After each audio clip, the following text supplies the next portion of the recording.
SKT Gold and Diamonds Swarna Vaibhavam. Polki gold jewellery పై no wastage, no making charges. Diamonds కేవలం 45,999 రూపాయలు మాత్రమే. Zahid Ibrahim Mistry original name. ఈ సినిమాలో సీన్ చూపిస్తారు ఆయన్ని. ఆయన ఒకరోజు 2022లో ఆయన పెద్ద IC-814 వచ్చిన తర్వాత పాకిస్తాన్ ఆర్మీ వాళ్ళని చూసుకున్నారు. ఈయన ఉండే ఏరియా పేరు Clifton is like Banjara Jubilee Hills of Pakistan, Cuff Parade of Pakistan, Golf Links of Pakistan చెప్పొచ్చు. ఢిల్లీలో ఉన్న అట్లా అంటే పాషెస్ట్ ఏరియా. అక్కడ ఆర్మీ వాళ్ళు ఉంటారు అందరు, most army officers stay there and politicians. ఈ పరిస్థితుల్లో అక్కడ ఈయనని పేరు మార్చుకున్నారు ఈయన. And he was given a plush apartment, ఒక కొత్త ఫర్నిచర్ బిజినెస్ మొదలుపెట్టారు. ఆ రోజు ఈ సీన్ చూపిస్తారు. ఆ రోజు పొద్దున ఆయనకు ఒక కస్టమర్ వస్తున్నాడు, చాలా వెల్దీ కస్టమర్. ఆయన పెద్ద ఇల్లు తీసుకున్నాడు, ఫర్నిచర్ కావాలి, మీరు వెయిట్ చేయండి అని చెప్పారు. సీక్వెన్స్ ఆఫ్ ఈవెంట్స్ చూడండి. ఆయన్ని పిలిపించారు. యూజువల్లీ షాప్కి రారు. ఆ రోజు వచ్చి షాప్ బయట వెయిట్ చేస్తున్నారు ఈయన కోసం, ఒక హోండా సిటీలో వెయిట్ చేస్తున్నప్పుడు ఇద్దరు బైక్ మీద వచ్చి ఆయన పేరు అడుగుతారు, ఒరిజినల్ నేమ్ అడుగుతారు. Actually he goes by the name Zaroor Akhund, పేరు మార్చుకున్నాడు. కానీ వీళ్ళు వచ్చి అడిగే పేరు మిస్త్రీ. ఆ మిస్త్రీ హైక్యా అని అడుగుతారు. బిఫోర్ ఈ కెన్ రియాక్ట్ కొట్టేస్తారు. మీకు గుర్తుంటుంది అది తర్వాత జరిగిన దాంట్లో కూడా ఒక సీన్లో Ajit Doval as that another hijacker Bharat మాతాకి జయమని చెప్తారు. ఎందుకంటే ఆ రోజు Rupin Katyal one of the passengers గొంతు కోసిన one of the fellows was this Mistry. So ఆయన్ని కూడా కొట్టే ముందు ఫస్ట్ షాట్ కొట్టిన తర్వాత బైక్ మీద వచ్చినవాడు చంపినోడు చెప్తాడు, రెండో బుల్లెట్ ఇది రూపిన్ కత్యాల్ కోసం అని చెప్పి కొడతాడు. సో దాంతో నా చాప్టర్ ఫినిష్ అయిపోయింది. సో మన వైపు చూసి చేసేదానికి మనం డెఫినెట్గా జవాబిస్తామని చెప్పింది ఆపరేషన్ సింధూర్లో తెలిసింది. దానికన్నా ముందు ఉరీలో వీ డిడ్ సర్జికల్ స్ట్రైక్, పుల్వామాలో బాలకోట్ స్ట్రైక్ చేశాం. సో 2022 తర్వాత మన దగ్గర ఉన్న ఇంటెలిజెన్స్ ఏజెన్సీస్, అది రా ఉండొచ్చు, ఇంటర్నల్గా IB ఉండొచ్చు, ఎక్స్టర్నల్ అండ్ ఇంటర్నల్గా మిలిటరీ ఇంటెలిజెన్స్ ఉండొచ్చు. వీళ్ళు చాలా మటుకు పాకిస్తాన్లో మన వైపు మన మీద చేసిన ఏం చెప్తారు టెర్రరిస్ట్ అటాక్స్ని ఎవరు చేశారో వాళ్ళని వెళ్ళి కొట్టడం మొదలుపెట్టారు. ఎందుకంటే మనం డిప్లొమాటిక్లీ మాట్లాడుకుని మేము యునైటెడ్ నేషన్స్కి వెళ్తాము, లేకుంటే we'll go to international court of justice. అది 26/11 తర్వాత మనం మొత్తం ప్రూఫ్ ప్రొవైడ్ చేసాం వాళ్ళకి, కంప్లీట్ ప్రూఫ్ ప్రొవైడ్ చేసాం. వాళ్ళే వచ్చారు, వాళ్ళు చెప్పారు మేము కూడా వస్తాం ఇన్వెస్టిగేషన్. ఏం చేశారు, ఏం చేయలేదు. ఫస్ట్ వాళ్ళు నిరాకరించారు. వాళ్ళు చెప్పారు దే వర్ నాట్ పాకిస్తానీస్ అని చెప్పారు. తర్వాత అంగీకరించారు because Kasab was in custody. So మన ఒక మార్పు ఆ సినిమాలో దురందర్లో ఇదే చూపిస్తున్నారు. ఆ మార్పు మోదీ గారు ఫేమస్ డైలాగ్ ఒకటి ఉంది కదా, ఘర్ మే ఘుస్కే మారేంగే, ఏ నయా భారత్ హై ఘర్ మే ఘుస్కే. దాని తర్వాత మనం ఇంకో సీన్ ఐ థింక్ మన ప్రేక్షకులు కూడా అప్రిషియేట్ చేస్తారు. Of course we should never give away the spoiler. దాంట్లో బడా సాహెబ్ అని చెప్పే ఒక రోల్ ఉంది. ఆయన పేరు మనం చెప్పకూడదు, ఎందుకంటే ఆ సస్పెన్స్గా ఉండియండి ఆ బడా సాహెబ్ ఎవరు అనేది. కానీ మోర్ ఇంపార్టెంట్ దాంట్లో మాట్లాడుతూ మనకు తెలిసిందే పార్ట్ 1లో కూడా చూపించారు వీళ్ళు ప్రింట్ చేసే కరెన్సీ నోట్స్ గురించి. పెద్ద ఒక స్టోరీ ఉంది దానికి. చిదంబరం అండ్ వాళ్ళ కొడుకు కూడా దాంట్లో ఇన్వాల్వ్ ఉన్నారని చెప్పి పార్ట్ 1లో చేశారు. తర్వాత పార్లమెంట్లో కూడా అడ్మిట్ చేశారు దట్ ఆ ప్లేట్లు ఆ ప్రింటింగ్ ప్రెస్ మొత్తం అమ్మింది పాకిస్తాన్కి వెళ్ళిపోయిన తర్వాత వాళ్ళు దాంట్లో 500 నోట్లు 1000 రూపాయల నోట్లు ప్రింట్ చేయడం మొదలుపెట్టిండు, ఫేక్ నోట్స్. అది నేపాల్ వయా ఇండియాలో ఎంటర్ అవుతుండే, ఒకటి కేరళ నుంచి కూడా ఎంటర్ అవుతుండే. అప్పుడు అది కూడా చాలా మటుకు పార్ట్ 1లో చూపించారు, పార్ట్ 2 చూపించారు. కానీ పార్ట్ 1లో చూపించింది కాదు, పార్ట్ 2 చూపించింది. అంటే వీళ్ళు ఆల్మోస్ట్ 60,000 కోట్లు ప్రింట్ చేసి యూపీ ఎలక్షన్స్కి వాడుకోవడానికి తీసుకొచ్చిన టైంలో మోదీ గారు డిమానిటైజేషన్ అనౌన్స్ చేస్తారు. అది మాస్టర్ స్ట్రోక్ అనేది. ఆ టైంలో మనం చాలామంది దాని గురించి ఎందుకు డిమానిటైజేషన్, ఎందుకు ఈ 500 నోట్లే, ఎందుకే 1000 రూపాయల నోట్ తీశారు మోదీ గారు, మిగతా ఏం తీయలేదు ఎందుకు, కొత్త నోట్లు ఇంట్రడ్యూస్ చేసి పాత తీయొచ్చు కదా అని చెప్పారు. It was a sudden decision. నాకు ఈ రోజు కూడా గుర్తుంది. I was flying from Delhi, దేనో ఒక మీటింగ్కి వెళ్ళాను ఢిల్లీకి. వస్తున్నప్పుడు ఎయిర్పోర్ట్లో దిగి I was waiting to collect my luggage. అప్పుడు నా దగ్గర డబ్బులు ఎక్కువ లేకుండే టాక్సీకి క్యాబ్కి ఇవ్వడానికి. సో నేనేం చేశానంటే అక్కడ ATM ఉంది ఒకటి పక్కనే, పాత కంట్రోల్ సిస్టమ్ ఉంటుంది, అది ఇప్పుడు మార్చారు మొత్తం బ్యాగేజ్ రిట్రీవల్ అంతా. అక్కడ కోటక్ ద్వారా అనుకుంటా ATM, అక్కడ వెళ్ళి విత్డ్రా చేశాను. I withdrew 20,000 rupees. విత్డ్రా చేసి moment the receipt came out, మా ఫోన్లో ఒక మెసేజ్ వచ్చింది. నేను అనుకున్నాను అది బ్యాలెన్స్ ఎంత ఉందో చెప్పడానికి. చూస్తే 1,000 rupees and 500 rupees note withdrawn. Prime Minister Modi, exactly 8 o'clock in the night. నా దగ్గర ఉన్న మొత్తం 500 నోట్లు. So anyway I got it exchange data, bank వెళ్ళి ఎక్స్చేంజ్ చేసుకున్నాను. కానీ స్టోరీ ఏంటంటే మన ప్రజలకు కూడా ఆ రోజు చాలామంది దీని గురించి స్టోరీలు రాశారు. రాహుల్ గాంధీ చెప్పారు, లైన్లో నిలబడి చాలామంది చనిపోయారు, వాళ్ళ డబ్బులు రాలేదు. తిరుమలలో మనం చూసాం 400 కోట్లు ఇప్పుడు కూడా పడి ఉన్నాయి పాత నోట్లు. RBI has refuse to exchange it. మా ఊర్లో ఉన్న ఒక బ్యాంక్లో, మా విలేజ్లో ఉన్న ఒక బ్యాంక్లోనే దొరికింది వీళ్ళకు ఆల్మోస్ట్ 250 కోట్లు fake notes are 500 rupee notes. Exchange చేయలేకపోయారు వాళ్ళది. సో చాలా మటుకు ఇట్లాంటి ఇన్సిడెంట్స్ కనెక్ట్ చేయవచ్చు మనం ఈ సినిమాలో. ఐ థింక్ దాట్ ఈస్ ఆ రియలిజమే పాసిబ్లీ ఈ ఆడియన్స్ని థియేటర్కి తీసుకొస్తున్నారు. కాకుండా ఇదంతా రియలిజం అనుకున్నప్పుడు డిఫరెంట్గా ఎక్కడెక్కడో ఏదో డిఫరెంట్ ప్లేసుల్లో ఆయన అన్నీ కలుపుకొని అదంతా ధురంధరే చేశారు, అదన్నింటినీ చేయించింది సన్యాల్ సాబ్ చేయించారు అన్నట్టుగా చూపించడం. నిజంగా ధురంధర్ అనే క్యారెక్టర్ ఎగ్జిస్టెన్స్లో ఉండిందా? ధురంధరే ఇవన్నీ చేశాడా? దానికి సర్జికల్ స్ట్రైక్ కావచ్చు, లేకుంటే ముంబై బాంబ్ బ్లాస్ట్లు కావచ్చు, 60,000 కోట్ల బ్లాక్ మనీ కావచ్చు, ఆ తర్వాత ఈ వరుస ఇన్సిడెంట్స్ ఘర్ మే గుస్కే మారేంగే, వీటన్నిటికీ అక్కడుండి ఆయన చేశాడో, ఆయన ఇచ్చినటువంటి స్పై నిఘాతో వచ్చినటువంటి సమాచారాన్ని రిలేట్ చేసుకునే జరిగింది అనేది. అజిత్ దోవల్ గారి లైఫ్ హిస్టరీ చాలా మటుకు ఛానల్స్లో ఉన్నాయి. ఇప్పుడు కొన్ని పుస్తకాల్లో కూడా వచ్చినాయి ఆయన లైఫ్ హిస్టరీ. ఆయన ఇప్పుడు రాయలేదు, కానీ నేను మాట్లాడారు ఆయన కొన్ని సందర్భాల్లో. ఈ is from Garhwal, usually Garhwal UP నుంచి. కానీ ఈ was Kerala cadre IPS officer. కేరళలో పనిచేశారు ఇనీషియల్ డేస్లో. ఐ థింక్ ఈ was an SP in Kottayam. అప్పుడు కోడికోడ్ వైపు ఒక రైట్ జరిగింది, కమ్యూనల్ రైట్. హిందూస్ ముస్లిమ్స్ కొట్టుకున్నారు, చాలా ప్రాపర్టీ ధ్వంసమైనాయి, చాలా ఇంటి నుంచి ప్రాపర్టీస్ తీసుకెళ్ళిపోయారు. అంటే టీవీలు ఎత్తుకపోయారు, మిక్సీలు ఎత్తుకపోయారు, అట్లాంటి చాలా మటుకు బంగారం తీసుకెళ్ళిపోయారు. సో అప్పుడు K Karunakaran, I think he was the chief minister అప్పుడు కేరళలో, కాంగ్రెస్. ఆయన ఒక టఫ్ మ్యాన్ అండ్ ఒక ఇమేజ్ ఉండే. సో ఆయన్ని డీజీపీని అడిగారండి. అప్పుడు డీజీపీ నేనేం చేయమంటారు ఇప్పుడు, how do we tackle this issue అంటే ఆయన చెప్పారు, మన దగ్గర ఒక యంగ్ ఐపీఎస్ ఆఫీసర్ వచ్చాడు ఇప్పుడే, అజిత్ దోవల్ ఆయన పేరు, సెండ్ హిమ్ దేర్ అని చెప్పారంట. ఆర్ ష్యూర్ అని అడిగారు Karunakaran. Is on record actually. Yes అన్నారు, పంపించారు. దోవల్ గారు అక్కడ ఏం చేశారంటే, యూజువల్లీ ఏం చేస్తారు ఒక ఐపీఎస్ వాళ్ళు, లాఠీ చార్జ్ చేయండి, అందరిని కొట్టండి, అందరిని అరెస్ట్ చేయండి, లోపలేసేసేయండి అంటారు అందరు. That is the typical. మన దగ్గర కూడా ఓల్డ్ సిటీలో ముందు ఎన్టీ రామారావు గారికి ఉన్న ముందు కన్నా కమ్యూనల్ రైట్స్ అదే ఉంటుండే. ఈయన ఏం చేశారంటే, అందరూ senior Muslim and Hindu religious leaders, మిగతా పొలిటీషియన్స్ అందరిని పిలిపించి ఒక మీటింగ్ పెట్టారు. మీటింగ్ పెట్టి ఒకటే డిమాండ్ అన్నారు, ఎవరెవరు ఏమేమి ఎత్తుకెళ్ళారు, ఏంటి నుంచి కానివ్వండి, అది 24 గంటల లోపల ఆ ఇంటికి చేరుకోవాలి. I will not take any action. ఇది చేయకపోతే నేను యాక్షన్ తీసుకుంటాను. ఇన్ఫ్యాక్ట్ దోవల్ గారు రికార్డ్స్ ఎన్నో ఉన్నాయి. ఇప్పుడున్న ముఖ్యమంత్రి పినరాయి విజయన్ని అరెస్ట్ చేసి జైల్లో తీసుకెళ్ళి, అప్పుడు he was very young communist leader, గల్లీ లీడర్ ఆ టైంలో, ఎత్తుకెళ్ళి జైలు వేసేసారు రాత్రిపూట ఒకరోజు. నెగోసియేషన్ స్కిల్ అనేది దోవల్ గారిది అన్నిటికంటే పెద్ద స్పెషాలిటీ కవిత గారు. దానికోసం ఐసీ 814 జరిగినప్పుడు, ఈవెన్ దో మన భారతదేశంలో ఉన్న చాలామంది దాన్ని ఒక ఫెయిలియర్గా అనుకుంటారు, కానీ ఆ రోజు ఆ ఎయిర్క్రాఫ్ట్లో కూర్చున్న ప్యాసింజర్స్ ఇంతమంది ఉన్నారు, ఇంతమంది జీవితాలు 100% పోతుండే. దాని కూడా blasted the aircraft. Finally we last only 1%. కానీ ఆ రోజు నెగోసియేషన్స్తో మనకి మనకు కొంతమంది టెర్రరిస్ట్ని రిలీజ్ చేయాల్సి ఉంది, హఫీజ్ సయీద్ లాంటి వాళ్ళు రిలీజ్ చేయాల్సి వచ్చింది.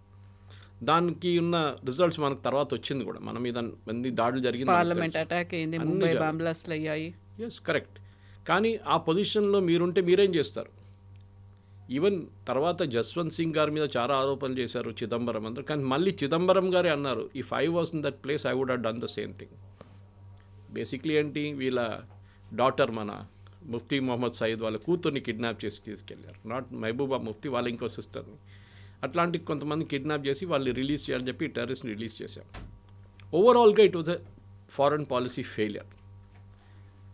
ఇప్పుడు కూడా చాలామంది ఇంక్లూడింగ్ రాహుల్ గాంధీ కానీ వాళ్ళ పార్టీ వాళ్ళు అంటారు, ఇదే అజిత్ దోవల్ ఈ టెర్రరిస్ట్ని తీసుకెళ్లారు రిలీజ్ చేయడానికి. కానీ ఆ టైంలో ఫస్ట్ వాళ్ళు అడిగింది 300 మందిని. దాన్ని అజిత్ దోవల్ గారు నెగోషియేట్ చేసి 30కి తీసుకొచ్చారు. తర్వాత ఇక్కడ ఢిల్లీ నుంచి వచ్చిన మెసేజ్ అంటే 30 కూడా మనం ఇడవలేము, we will make it 3 and finally 3 మందిని రిలీజ్ చేశారు. అదొక స్కిల్ ఉందండి, మనం మెచ్చుకోవాలి. కానీ అజిత్ దోవల్కి అన్నిటికంటే పెద్ద ఒక రివెంజ్ అనేది అదే ఉండిపోయింది. దానికోసం ఆ వర్డ్ కూడా చూడండి, దురంధర్లో రివెంజ్. ఎందుకంటే ఇది చేసిన వాళ్ళని నేను చూసుకుంటాను ఒకరోజు, ఇవాళ కాకపోతే రేపు వేసుకుంటాను వీళ్ళని. వాళ్ళని ఉన్నారు, ఆ హైజాక్ చేసిన వాళ్ళని అందరు ఇప్పుడు ఎవరు లేరు. This is typical Israeli strategy. Israel మీద ఎవరైనా దాడి చేస్తే లేకుంటే ఇజ్రాయలీ సిటిజన్స్ని ఎవరైనా చంపితే వాళ్ళ దాంట్లో మ్యూనిక్ ఒలింపిక్స్లో 11 మంది అథ్లీట్స్ని చంపారు చూడండి. ఆ మ్యూనిక్ ఒలింపిక్స్ చంపిన అథ్లీట్స్లో I think they was 8 terrorist if I'm not mistaken, 8 or 9. 9 మందిని కూడా ఇజ్రాయెల్ చంపారు. The last fellow was killed about 15 years after the incident. 1972లో జరిగింది. దీని తర్వాత 15 years తర్వాత లాస్ట్ ఒకడు బ్రెజిలియన్ రెయిన్ ఫారెస్ట్ లోపల దొరికింది, అక్కడ వెళ్ళి చంపారు వీళ్ళు ఇజ్రాయలీస్. సో మన దగ్గర కూడా అది ఉండాలి. సో ఎందుకంటే ఒక భయం అనేది దీనికన్నా ముందు లేకుండే. దట్ మనం పాకిస్తాన్లో ఉన్నాం, we are pretty safe, nothing will happen to us అనేది సినిమాలు చూపిస్తారు, అది కాదు. సో అజిత్ దోవల్ గారిది రోల్ ఏముందంటే చాలామందికి తెలిసి ఉండొచ్చు, బహుశా మన ప్రేక్షకులు కూడా. అజిత్ దోవల్ గారు 6 సంవత్సరాలు పాకిస్తాన్లో ఉన్నారు స్పై లాగా. సో చాలామంది అంటారు ఇదే దురంధర ఆ దురంధర అంటారు, పాసిబ్లీ. ఇన్ఫ్యాక్ట్ దీంట్లో ప్రేక్షకులకు నేను చెప్పాల్సింది ఏంటంటే, మీ సినిమా చూసిన తర్వాత టైటిల్స్ లాస్ట్లో డైరెక్టర్ పేరు వచ్చిన తర్వాత సీట్ నుంచి కొంతమంది లేస్తారు, లేవకుండా ఉండాలి, ఎందుకంటే సినిమా ఇంకా ఉంది. దాని తర్వాత యాక్చువల్ ఏం జరిగింది అనేది అక్కడిని తెలుస్తుంది అనమాట. సో అజిత్ దోవల్ గారు పాకిస్తాన్లో ఉన్నారు. అక్కడ ఆపరేషన్ బ్లూ స్టార్, పాకిస్తాన్లో ఏం చేశారో మనకు తెలియదు, కానీ చాలా మటుకు చేసి ఉంటారు అక్కడ. ఆపరేషన్ బ్లూ స్టార్ జరిగినప్పుడు జర్నల్ సింగ్ భింద్రన్వాలే అన్ని లోపల ఉన్నప్పుడు అజిత్ దోవల్ గారు ఒక రిక్షా పుల్లర్గా యాక్ట్ చేశారు. 6 వారాలు ఈ రిక్షాలో సరుకులు తీసుకెళ్తుండే గోల్డెన్ టెంపుల్ లోపలికి, అకాల్ పక్కన వాళ్ళ గురుద్వారా పక్కన నుంచి. వీళ్ళందరినీ ఆయన ఈ ఒక రెగ్యులర్ మెంబర్ అయిపోయారు వాళ్ళ లోపల ఉన్న టెర్రరిస్ట్ వాళ్ళతో. వాళ్ళకి ఫుడ్ తీసుకెళ్ళడము, వాళ్ళకి రైస్, ఫైర్ వుడ్ అన్నీ తీసుకెళ్తుండే. ఎవరికి తెలియదు ఈయన ఈ అజిత్ దోవల్ అని ఆ టైంలో. అఫ్కోర్స్ అంత పాపులర్ లేకుండా, అంత పెద్ద పేరు కాదు ఆ టైంలో. కానీ బయటకు వచ్చి జనరల్ కృష్ణ సుందర్జీ కానివ్వండి, మిగతా ఆర్మీ ఆఫీషియల్స్కి మొత్తం ఇన్ఫర్మేషన్ ఇచ్చిందంతా అజిత్ దోవలే దాంట్లో. అండ్ హైలీ రిస్కీ, పట్టుకుంటే వాళ్ళు అంతే finish, they would have killed him. ఇంకోటి చాలా ఇంపార్టెంట్ థింగ్, ఎందుకంటే దురంధర్లో ఇదంతా చూపారు, కానీ అజిత్ దోవల్ గారి రోల్ ఇంకోటి సిక్కింలో ఉండే. సిక్కిం లైక్ భూటాన్ ఒక ఇండిపెండెంట్ కంట్రీ ఉండే ఆ టైంలో. కానీ మన దగ్గర భూటాన్ లాగానే వాళ్ళ డిఫెన్స్ అండ్ కమ్యూనికేషన్స్ మనం చూసుకుంటాం. ఇప్పుడు భూటాన్ కూడా అంతే. భూటానీస్ ఆర్మీ అనేది ఒక చాలా చిన్నది, మొత్తం వాళ్ళ ఆర్మీ మొత్తం మనమే చూసుకుంటాం. ఇన్ఫ్యాక్ట్ డోక్లాం అని మాట్లాడతాం చూడండి, మన చైనాతో Doklam is actually in Bhutan. And మన ఆర్మీతోనే అక్కడ గొడవ జరిగింది అప్పుడు కూడా చైనీస్కి, భూటానీస్ ఆర్మీ కాదు అక్కడ. సిక్కింలో అక్కడ ఒక మొనార్కీ ఉండే ముందు, ఇప్పుడు భూటాన్లో ఉన్నట్లని. కానీ భూటాన్లో ఉన్నంత డెమోక్రటిక్ కాదు, వాళ్ళకు చాలా కరప్ట్. అండ్ అక్కడ ఒక సిఐఏ యాంగిల్ ఉండే, ఎందుకంటే ఆ టైంలో CIA wanted to tackle Tibet. Ajit Doval గారిని పంపించారు. One of his earliest assignments when he was a youngster, పంపించి ఐబీ నుంచి ఆయన అక్కడ వెళ్ళి ఈ రాజులతో వ్యతిరేకంగా ప్రొటెస్ట్ చేస్తున్న వాళ్ళ దగ్గర మాట్లాడచ్చు. Is negotiating skill again. మాట్లాడి ఇంత గొడవ చేసి ఏం చేయలేరు మీరు, ఇన్స్టెడ్ ఆఫ్ మన పని చేద్దాం, రాజు మీద ప్రెషర్ పెడదాం, మొనార్కీ మీద, టు డూ ఎ రెఫరెండం, అంటే ఓట్, మన ఇండియాతో వెళ్ళాలన్నా మనం ఇండిపెండెంట్గా ఉండాలన్నా. It was considered almost impossible. కానీ అజిత్ దోవల్ గారు అది కన్విన్స్ చేసి వాళ్ళని ఒక మూమెంట్ క్రియేట్ చేసి అక్కడ, and Sikkim became 22nd state in the Indian union ఆ టైంలో. అదొక పెద్ద, ఎందుకంటే ఆ సిక్కిం అనే మన చేతి నుంచి పోయి ఉంటే ఆ రోజు మనకి భూటాన్ పక్కన సిక్కిం, ఈ రెండు మన చేతి నుంచి పోతుంది.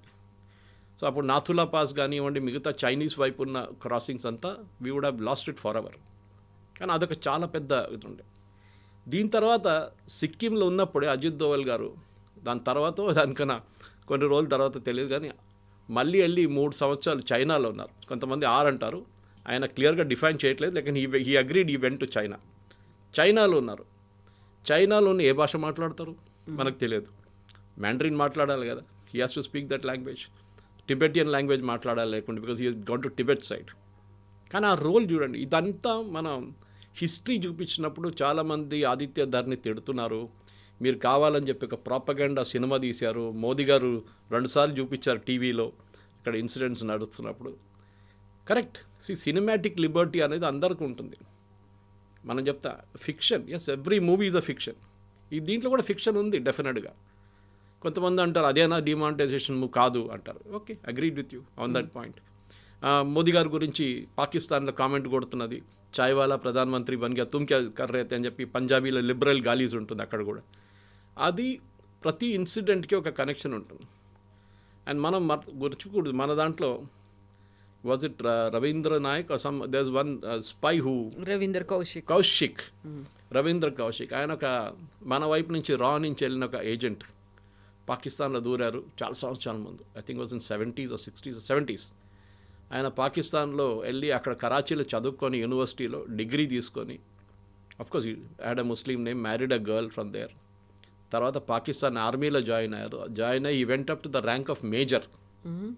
కానీ భారతదేశానికి మన రాకి కంటిన్యూస్ ఇన్ఫర్మేషన్ వస్తుండే అక్కడి నుంచి. సో ఇట్లాంటి స్టోరీస్ చాలా ఉన్నాయి. మనం ఇట్ ఈస్ నాట్ ఫిక్షన్ కవిత గారు. కానీ దీంట్లో ప్రాబ్లం ఏంటంటే, ఒక ఆర్మీలో మీరు రెగ్యులర్ బ్యాటిల్ చేస్తే మీకు ఏమైనా అయితే మీకు మెడల్ ఇస్తారు, ఇక్కడ అన్నోన్గా వెళ్ళిపోతారు, మీకు పెన్షన్ ఇస్తారు, మీకు గ్యాస్ ఏజెన్సీ ఇస్తారు. But if you're caught as a spy మిమ్మల్ని ఎవ్వరు అంగీకరించరు, ఇంక్లూడింగ్ ఎవరైతే అక్కడ డిప్లాయ్ చేశారో డినై చేస్తారు, మాకు తెలియదు అంటారు. నేను మొన్న మన మణిపూర్ వైపు నుంచి ఒక యుఎస్ నేషనల్ని మళ్ళీ ఇంకా 6 పట్టుకున్నారు. మణిపూర్ మిజోరాం ఆ సైడ్ నుంచి, మిజోరాం సైడ్ నుంచి యాక్చువల్లీ 6 యుక్రెయినియన్స్ పట్టుకున్నారు. ఆ రోజు నేను ఒక ట్వీట్ చేశాను. నేను కూడా ఫస్ట్ అనుకున్నాను ఏంటి ఇది ఒక యుఎస్ సిటిజన్, అది కూడా ఈజ్ కన్సిడర్డ్ సిఐఏ ఏజెంట్, వాడేంటి లిబియాలో వెళ్ళి గదాఫీతో అక్కడ కూడా పోరాటం చేశాడు, వాన్ ఎందుకు వేసుకున్నారు యుఎస్ ఇండియన్ గవర్నమెంట్ అనుకున్నాను. కల్కట్టా ఎయిర్పోర్ట్లో పట్టుకొని 3 రోజుల తర్వాత అరెస్ట్ అయిందని అప్పుడు డిస్క్లోజ్ చేశారు. అంటే 3 రోజులు కస్టడీలో ఉన్నాడు. తర్వాత సర్జియో గోర్ యుఎస్ అంబాసిడర్ ఒక ట్వీట్ చేశారు, just 24 hours after this fellow was arrested, saying, I met Ajit Doval and a very good productive meeting with him, National Security Advisor of India. నాకు it didn't connect the dot. Suddenly నాకు connect అయింది. మన దగ్గర ఒక spy అని చెప్పలేము, X రా agent యుఎస్లో అరెస్ట్లో ఉన్నారు. ఇప్పుడు పన్నూర్ని చంపడానికి ట్రై చేశారని చెప్పి కెనడా నుంచి ఉన్న, కానీ యుఎస్లో జరిగింది అటెంప్ట్ అని చెప్పి, forgot his name, he was arrested in Europe. ఇప్పుడు కస్టడీలో ఉన్న అక్కడ ట్రయల్ నడుస్తుంది. ఇప్పుడు చూడండి, మార్క్ మై వర్డ్, 6 నెలల లోపల that guy will come to India, this guy will go to US, exchange చేస్తారు. ఇది రష్యాతో జరిగింది చాలాసార్లు. సో మన వైపున్న మన ఇప్పుడున్న యంగ్స్టర్స్కి చాలా మటుకు దురంధర్ సినిమా ఎందుకు నచ్చుతుంది, 3 రోజుల నుంచి ఫ్రైడే సాటర్డే సండే హౌస్ఫుల్ నడుస్తుంది, ఈవెన్ పెయిడ్ ప్రివ్యూస్గా టికెట్స్ దొరకట్లేదు అని చెప్పిన టైంకి చాలామంది అడుగుతున్నారు, ఒక హైపర్ నేషనలిజం తీసుకొస్తున్నారు, 56 inches ఛాతీ చూపిస్తున్నారు, ఇది ఒక ఫేక్ నేషనలిజం క్రియేట్ చేస్తున్నారు. I think it is not correct. ఎందుకంటే చాలా మటుకు ఇప్పుడున్న యంగ్స్టర్స్కి వాళ్ళకి తెలియని స్టోరీస్ మనం చెప్తున్నాం వాళ్ళకి. Then what about D gang, బడా సాబ్ దావూద్ ఇబ్రహీం నిజంగా ఆ స్టేజ్లో ఉన్నాడా, కదలలేని కండిషన్లో ఉన్నాడా, దాని అంతటికి కూడా మళ్ళీ మన స్పైస్ చేసినటువంటి ఆ పనే కారణమా? సో ఈ దావూద్ ఇబ్రాహిం స్టోరీ మీకు తెలిసి ఉంటుంది. దీనికన్నా నేను ఇంకో ఛానల్లో మాట్లాడుతూ ఆల్మోస్ట్ 8 months ago చేసిన ఒక స్టోరీ ఉండే, దాన్ని నిన్న కూడా ఎవరు నాకు పంపించారు, లింక్ పంపించింది. ఆ ఛానల్ వాళ్ళంటే ఇప్పుడు ఈ దురంధర్ సినిమా రాగానే మళ్ళీ ఆ క్లిప్ రిలీజ్ చేశారంట. దావూద్ ఇబ్రాహింని చంపడానికి అజిత్ దోవల్ అండ్ టీం ఒక ప్లాన్ వేశారు. He was not a national security adviser, అప్పుడు he was IB, senior IB officer. క్లిఫ్టన్లో ఉంటుంది, సేమ్ ఏరియా పాకిస్తాన్లో, క్లిఫ్టన్లో, కరాచీలో, very posh area, under ISI protection. కానీ ఒకరోజు ఆయన దుబాయ్కి వెళ్ళడానికి ప్లాన్ వేసుకున్నారు. ఈజ్ రెగ్యులర్లీ దుబాయ్కి వెళ్తాం. మన షార్జాల ముందు క్రికెట్ నడుస్తున్నప్పుడు you can see Dawood Ibrahim in those famous videos. అందులో బాలీవుడ్ స్టార్స్ ఉన్నారు, అందరు ఉంటారు. బాలీవుడ్ ఫైనాన్సింగ్ అంతా దావూద్ ఇబ్రాహిం నుంచే నడుస్తుండే. మీరు చూడండి, గుల్షన్ కుమార్ని చంపిన కాంట్రవర్సీ నుంచి మిగతా అన్నీ చూస్తే కంప్లీట్ డీ గ్యాంగ్ ఫండింగ్ ఉంటుండే మన దగ్గర. దాని తర్వాత ముంబై బ్లాస్ట్ కానివ్వండి, దాని తర్వాత జరిగిన చాలా మటుకు టెర్రర్ ఇన్సిడెంట్స్లో దావూద్ ఇబ్రాహిం చేయఉందని తెలిసిపోయింది మనకి. దావూద్ ఇబ్రాహింని వాడుకున్నారు ఐఎస్ఐ, ఆర్డిఎక్స్ ల్యాండ్ చేయడానికో లేకుంటే ఫండింగ్ తీసుకురావడానికో, సినిమాలతో ఫండింగ్ చేసింది. నేను ఆర్వీఎస్ మనీ అని చెప్పి formerly under secretary of home, retired, ఆయన పద్మశ్రీ వచ్చింది రీసెంట్లీ, ఆయన పద్మశ్రీ ఇచ్చారు. ఆయన నేను ఇంటర్వ్యూ చేశాను 2-3 సార్లు. ఇంటర్వ్యూ చేసినప్పుడు ఆయన ఒక ఇంటర్వ్యూలో చాలా క్లియర్గా, then I was the CEO of Janam TV, CEO Janam TV, మాట్లాడుతున్నప్పుడు ఆయన ఒక మాట అన్నారు, Suresh, I was posted on behalf of so and so ministry, obviously home ministry in Mumbai, cinema funding గురించి తెలుసుకోవడానికి.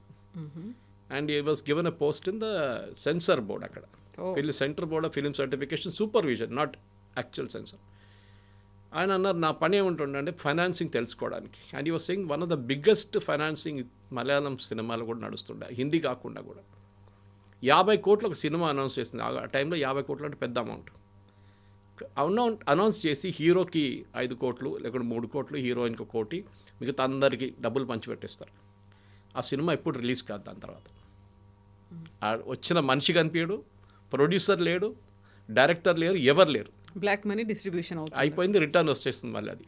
ఆ 3 కోట్లు ఇచ్చినోడు 20 లక్షలు పెట్టుకొని మిగతా డబ్బులన్నీ లీగల్గా ట్రాన్స్ఫర్ చేసేస్తారు వాపస్. ఇది జరుగుతుంది. సో దావూద్ ఇబ్రాహిం రోల్ చాలా మటుకు మన దేశంలో జరిగిన టెర్రరిస్ట్ ఇన్సిడెంట్స్ అండ్ కనెక్షన్. కానీ దాంట్లో అతీక్ అహ్మద్ రోల్ ఒకటి ఉంది, మీరు చూసుంటారు. Atiq Ahmed was a gangster in UP. Phulpur అనే కాన్స్టిట్యున్సీ ఉంది, కవిత గారు, మీరు వినుంటారు. ఆ ఫుల్పూర్ కాన్స్టిట్యున్సీలో 3 సార్లు ఎలక్షన్ గెలిచిన మనిషి పేరు Jawahar Lal Nehru. It was the constituency of the Gandhis, అంటే నెహ్రూ గాంధీ ఫ్యామిలీ. ఒక టైంలో అక్కడి నుంచి I think it was VP Singh who won from there. కానీ అక్కడి నుంచి అతీక్ అహ్మద్